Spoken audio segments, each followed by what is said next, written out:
Have you ever been tested in a narcissistic relationship? I know every day feels like a test, but I really mean tested. I mean, the whole relationship feels like a test, right? But it goes beyond that. Narcissistic people actually do test you when you are in one of these relationships. And what does that look like?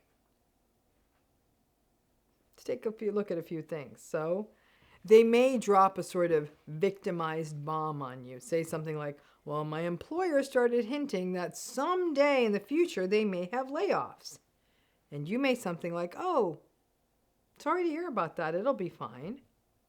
Now, in most of these cases, the thing that the person is sprinkling out there isn't happening. It's sort of a someday I'm going to die kind of thing, but they aren't sick. So you aren't responding like it's an acute crisis. But you may say something empathic like, I'm sorry, and then offer reassurance. That would be a healthy response there, right? But no. Remember that whole mind reading thing?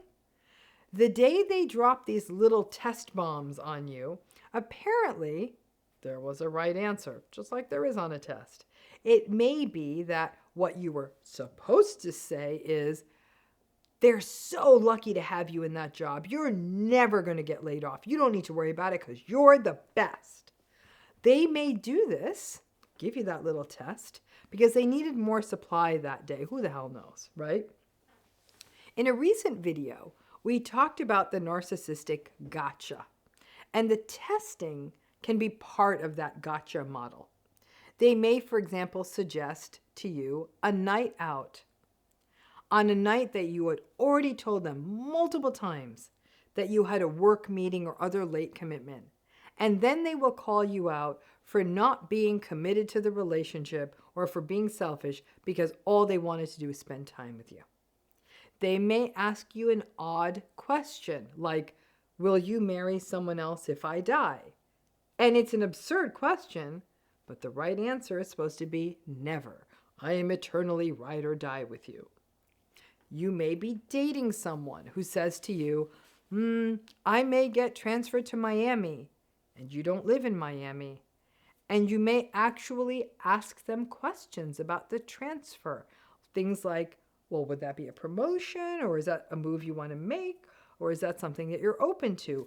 But in fact, the right answer was, oh no, that's terrible. I'm so into you. Or I will move to Miami with you because you're so great.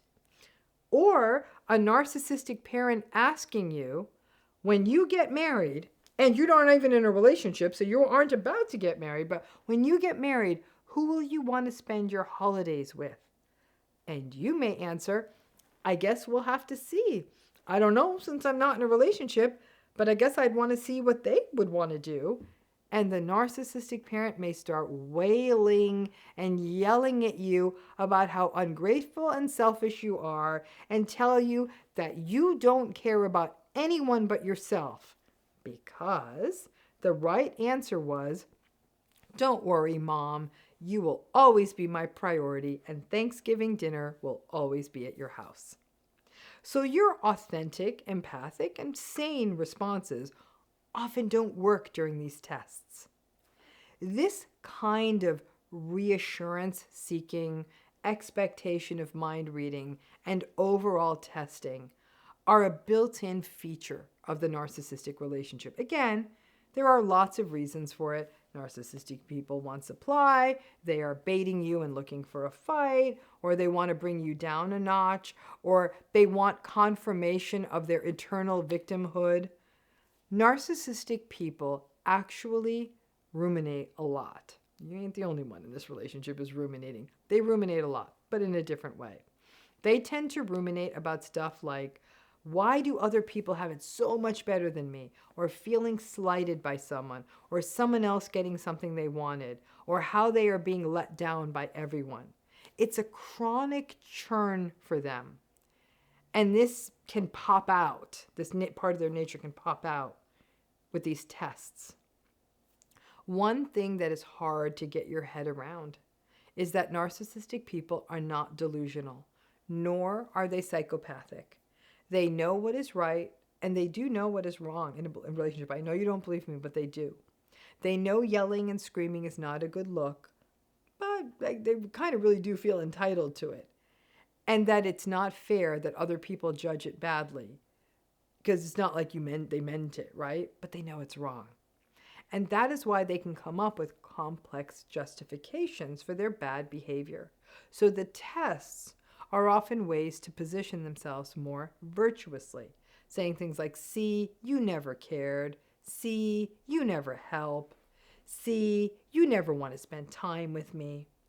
Ironically, many times the things that they are grousing about, such as you not caring or not helping or not wanting to spend time with them, are exactly the things that they are not doing in the relationship, and perhaps you even tried to raise with them.